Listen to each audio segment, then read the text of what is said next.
আসসালামু আলাইকুম বন্ধুরা। আজকে আমি তোমাদের সামনে নতুন একটা বিষয় নিয়ে আলোচনা করব। হঠাৎ করে আমার ২ জন ছোট্ট বন্ধু আমাকে প্রশ্ন করল, "আপু, আপনি তো সাংবাদিকতা নিয়ে পড়েছেন, কিন্তু পত্রিকা কিভাবে পড়তে হয় এটাই আমরা জানি না। আমাদেরকে একটু শিখিয়ে দিবেন?" তো তাদের সুবিধার্থে আমি পুরোটা তোমাদের সাথেও শেয়ার করছি। তো আপনি অনেক বাংলাদেশে এখন অনেক পত্রিকা আছে। তার মধ্যে আমি যদি প্রেফার করি 'প্রথম আলো' এবং 'ডেইলি স্টার' এই ২ টা পত্রিকা আপনারা ফলো করতে পারেন। তো 'প্রথম আলোর' যেই পত্রিকা, সেই পত্রিকাতেও কিন্তু ১৬ টা পেজ আছে বর্তমানে এবং এর প্রাইস হচ্ছে মাত্র ৳১২। তো আমরা যখন পত্রিকা পড়তে যাই তখন আমাদেরকে সবার আগে যেই জিনিসটা দেখতে হয় সেটা হচ্ছে যে একেবারে ডেট আজকে কত তারিখ সেটা যেমন আজকে ১২ই জুলাই ২০২৬, ২৮শে আষাঢ় ১৪৩৩, ২৬ মহরম ১৪৪৮ এবং সবচেয়ে বড় যেই কি বলবো লিড নিউজ গুলো আছে সেগুলো কিন্তু প্রথম পাতায় দেওয়া থাকে। যেমন প্রথমেই আজকের যে নিউজটা ছিল সেটা হচ্ছে বন্যা ৭ জেলায় মৃত্যু ৪৪ জনের। এটা অবশ্যই খুবই গুরুত্বপূর্ণ নিউজ। কারণ আ ৪৪ জন মানুষ মারা গেছে এটা কোনো কম সম কথা নয়। এরপর যে নিউজটা আছে সেটা হচ্ছে বেলজিয়ামকে বিদায় করে ফ্রান্সকে হুমকি ইয়ামালের।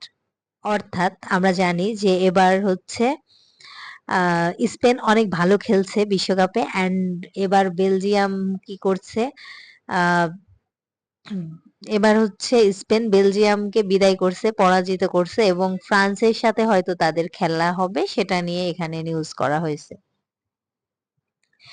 এরপর একটা নিউজ আছে ৪৬ লাখ শিশুকে হিসাবের বাইরে রেখে হামের টিকা। অর্থাৎ আমাদের দেশে হামের প্রাদুর্ভাবে যে অনেক বাচ্চা মারা গেল, কেন মারা গেছে সেই দুর্নীতির বিষয়টা এখানে তুলে ধরা হয়েছে। এরপর আরেকটা নিউজ আছে মাঠে বসে বিশ্বকাপ দেখা আপাতত শেষ। অর্থাৎ জামাল ভুঁইয়া আমাদের দেশের একজন ফুটবলার তিনি হচ্ছে আ যুক্তরাষ্ট্রে বসে খেলা দেখছিলেন এবং তিনি বাসায় ফিরে এসেছেন সেটা নিয়েই নিউজ করা হয়েছে তার অভিজ্ঞতা নিয়ে। এরপর একটা বিশেষ ইম্পর্টেন্ট নিউজ আছে সেটা হচ্ছে যে মেট্রো রেল যাত্রী নিয়ে এপ্রিলেই যাবে কমলাপুর। অর্থাৎ আমরা যারা মেট্রো রেল ঢাকা শহরে থাকি জ্যামের কি প্রাদুর্ভাব সেটা তো আমরা জানি। এজন্য এটা আমাদের সবার জন্য খুব একটা সুখবর বয়ে নিয়ে আসবে। এবং আপনারা জানেন যে পত্রিকাগুলোতে বড় করে অ্যাডভার্টাইজমেন্ট দেওয়া থাকে। এই যে দেখেন এই পত্রিকার প্রথম পাতায় আমি যদি ভুল না করি অর্ধেক, ধরতে গেলে অর্ধেকেরও একটু বেশি জায়গা জুড়ে কিন্তু শুধুমাত্র অ্যাডভার্টাইজমেন্টই দেওয়া আছে। এরপর যদি আমরা চলে যাই, আমরা প্রথমে নিউজের কি বলবো ফ্রন্ট পেজ দেখবো যেটা আমি মাত্র দেখলাম। এরপরে আমরা ব্যাক পেজে চলে যাব অ্যান্ড ব্যাক পেজে কি আছে আমরা দেখে নিই। এই যে আমরা জানি যে গতকাল হচ্ছে সুইজারল্যান্ডের সাথে আর্জেন্টিনা জিতেছে সেটা নিয়ে এখানে নিউজ অ্যান্ড মেসি হচ্ছে ম্যাচ সেরা হয়েছে সেটা নিয়ে নিউজ হয়েছে। আরেকটা গুরুত্বপূর্ণ শিক্ষা বিষয়ক নিউজ হচ্ছে প্রাথমিক বৃত্তি পরীক্ষার ফল প্রকাশ আজকে কিন্তু যারা ক্লাস 5 এ বৃত্তি পরীক্ষা দিয়েছিল তাদের ফলাফল প্রকাশ পেয়েছে। এরপর আমরা একজনের ছবি দেখতে পাচ্ছি অনেকেই তোমরা চিনবে সেটা হচ্ছে ভোজিনহা যিনি কেপ ভার্দের গোলকিপার ছিলেন। তিনি কিন্তু গোল্ডেন গ্লাভস পাওয়ার দৌড়ে আছে তিনি অনেক ভালো গোল রক্ষণ করেছেন এবং সেজন্যই তাকে এই প্রাইজটা দেওয়ার একটা কথা আছে। এখন দেখা যাক প্রতিযোগিতায় সে কতদূর এগোয়। এরপর একটা নিউজ আছে বিএসএফ এর পুশিনের চেষ্টা ঠেকালো বিজিবি ও স্থানীয়রা। এখানে পুশিন বলতে কি বোঝাচ্ছে তোমরা অনেকেই হয়তো জানো যে ইন্ডিয়া থেকে আমাদের দেশে মানুষ কিছু অধিবাসীদেরকে পাঠানো হচ্ছে জোরপূর্বক, এটাকেই পুশিন বলছে। এন্ড তারা এই অবৈধ ব্যাপারটা করছে, বাট আমাদের যে বর্ডার গার্ড বাংলাদেশ আছে তারা কিন্তু এই জিনিসটা প্রতিরোধ করছে। আরেকটা নিউজ এখানে হয়েছে, এটা হচ্ছে বাল্য বিবাহ থেকে রক্ষা পেল মেয়েটি। এটা অনেকটাই কি বলবো ফিচার টাইপ একটা নিউজ।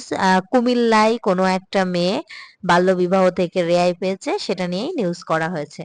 আবার দেখো এই যে এখানে ব্যাক পেজেও কিন্তু একটা বড় বিজ্ঞাপন দেওয়া হয়েছে। আর বিজ্ঞাপন তো দিতেই হবে, না হলে কিন্তু নিউজ এজেন্সি বা নিউজ মিডিয়া গুলো চলতে পারবে না। তারপর আমরা যদি চলে যাই যে এই যে পত্রিকায় হচ্ছে যে পাতাগুলো দেওয়া থাকে, এই পাতার নাম্বার কিন্তু এই কোনায় কোনায় দেওয়া থাকে, প্রথম পাতায় কোনো নাম্বার দেওয়া থাকে না। তবে আমরা যখন একটা নিউজ থেকে আরেকটা নিউজে যাব, সেটা কিভাবে যাব সেটা দেখো। সেটা হচ্ছে এই যে এখানে দেখো, এরপর পৃষ্ঠা 4 কলাম 3। এটার জন্য আমরা এই যে 4 নাম্বার, এই যে 3 নম্বর পেজ দেখতে পাচ্ছ। এবার আমরা চলে আসলাম 4 নম্বর পেজে, এবং কলাম বলতে যেটা বোঝায় 1 2 3, এই যে 4 নম্বর কলামে এসেছে, আর এখান থেকে তুমি নিউজটা পড়ে শেষ করতে পারো। তো আমরা কখন কোন নিউজ করছি সেটা কিন্তু এখানে লেখা থাকে। যেমন এটা তো প্রথম পেজ, পরের পেজে আছে দেশের খবর, এর পরের পেজেও আছে দেশের খবর, তারপরের পেজেও দেশের খবর আছে, এন্ড 5 নাম্বার পেজে আছে অভিমত বিশ্লেষণ, মানে বিশেষজ্ঞরা বিভিন্ন বিষয় নিয়ে কি বলেছে সেটা। এরপর 6 নাম্বার পেজেও মানে আমাদের দেশের খবরই দেওয়া আছে। এবার 7 নাম্বার পেজে এসে আমরা পেয়ে যাব আন্তর্জাতিক, আর এই পেজটা কিন্তু অনেক বেশি ইম্পর্টেন্ট বিশ্বের বিষয়াবলী জানার জন্য। এরপর যদি আমরা 8 নাম্বার পেজে আসি, এটা অনেক ইম্পর্টেন্ট একটা পেজ, এটাকে বলা হয় সম্পাদকীয়, মানে এই জিনিসগুলা পুরো পত্রিকা পড়ে তুমি যা জানবা এখানে তার সামারি আকারে বিশেষজ্ঞদের মতামত দেওয়া হয়। এরপরে পড়াশোনা বিষয়ক পেজ আছে, যারা ছোট বাচ্চা আছো তারা এই পেজটা ফলো করতে পারো, এখানে অনেক সাজেশন দেওয়া থাকে, এখান থেকে তোমরা সাজেশন নিয়ে প্র্যাকটিস করতে পারো। এরপরে যদি আমরা 10 নাম্বার পেজে আসি, এটা হচ্ছে স্বপ্ন নিয়ে। স্বপ্ন নিয়ে বলতে কোনো একটা হাই অ্যাম্বিশন বা সামথিং। আবার এখানে আমরা দেখতে পাচ্ছি যে টেকনোলজি নিয়েও কিছু কথা আছে। তারপর যদি আমরা চলে যাই, আবার স্বপ্ন নিয়ে আছে, সেখানে আর্জেন্টিনার কিছু গল্প লেখা আছে, আর বিভিন্ন দেশের সুন্দর সুন্দর বিষয়গুলো লেখা আছে। এরপর আমরা 12 নাম্বার পেজে চলে আসলে দেখতে পারবো অর্থ বাণিজ্য, লাখ কোটি টাকার আমানত ক্লাবে এবার পূবালী ব্যাংক। আমরা জানি এখন ব্যাংকের একটা দুরবস্থা চলছে, আর সেগুলো নিয়েই এখানে নিউজ হয়েছে। তারপরে চলে আসবা তুমি 13 নাম্বার পেজে, সেখানে থাকবে বিনোদন। তো এই পাতাটা অনেকেরই পছন্দ, যারা যারা বিনোদন নিয়ে অনেক বেশি আগ্রহী তারা এই পাতাটা ফলো করতে পারো। এরপরে আমরা চলে আসলাম 14 নাম্বার পেজে, আর 14 নাম্বার পেজটা অনেক বেশি